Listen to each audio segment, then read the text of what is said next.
Operation Diamond, the secret hunt for the MiG-21. This covert mission was one of the most daring intelligence operations of the Cold War era. The objective? To capture the Soviet Union's most advanced fighter jet, the MiG-21, and bring it into Israeli hands. The stakes were incredibly high and the risks even higher. The air was tense in a dimly lit safe house in Tel Aviv. A group of Mossad agents sat around a wooden table, their eyes locked on a grainy satellite image. Across the Middle East, the Soviet Union's most advanced fighter, the MiG-21, ruled the skies, giving Israel's enemies an advantage. But Mossad had a plan. They would steal one. The mission was clear. Locate a pilot willing to defect and bring his MiG-21 to Israel. After months of intelligence gathering, Munir Redfa, an Iraqi Air Force captain, surfaced. A Christian in a predominantly Muslim country, Redfa was growing disillusioned with the Iraqi regime. Mossad's psychological profilers saw an opportunity. In Paris, an undercover Mossad agent posing as a businessman arranged a meeting with an intermediary. The message was clear: a new life, wealth, safety for his family, all in exchange for the jet. But Redfa was no fool. He knew the consequences if caught. Public execution, his family's lives at stake. He hesitated.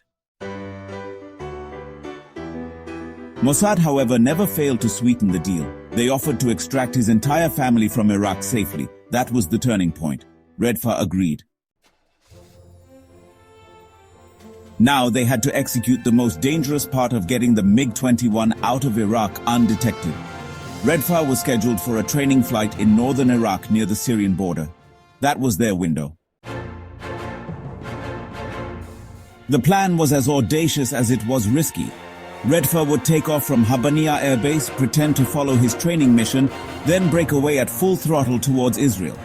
But escaping Iraq's airspace was only half the challenge. Syrian radar operators and anti-air defenses were a deadly obstacle. One wrong move and the entire operation would be over in seconds. Mossad coordinated a distraction. An Israeli reconnaissance plane was sent to Syrian airspace to trigger air defenses, drawing attention away from Redfa's flight path. It was a game of deception played at 40,000 feet. The day arrived. Redfa's heart pounded as he climbed into the cockpit. He was alone in this, one man against an entire military system.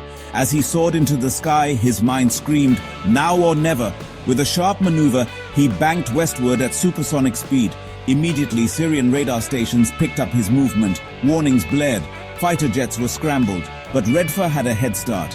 Pushing the MiG-21 to its limits, he streaked across the desert. Israeli radar stations picked him up. Within minutes, 2 Israeli Mirage jets were airborne to escort him. The moment he crossed into Israeli airspace, cheers erupted in Mossad headquarters, but there was still a risk that the MiG-21's fuel was running low. If he didn't land soon, he would crash. The Israeli jets guided him to an airstrip in the Negev desert. As the MiG-21 touched down, the mission was complete. Redfa climbed out of the cockpit, shaking with adrenaline. A Mossad officer greeted him with a firm handshake. Operation Diamond was a success. The MiG-21 was reverse-engineered, giving Israel and its allies crucial insights into Soviet aircraft technology. Redfa's family was safely smuggled out of Iraq and given new identities. Days later, news broke. The world was stunned. The Soviet Union fumed.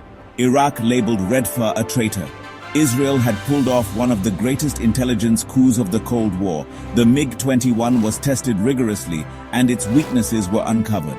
The knowledge gained contributed to Israel's stunning victories in the Six-Day War of 1967, where the Israeli Air Force dominated the skies. As for Munir Redfa, he lived the rest of his life in secrecy, forever known as the pilot who delivered the enemy's deadliest weapon into the hands of its greatest rival.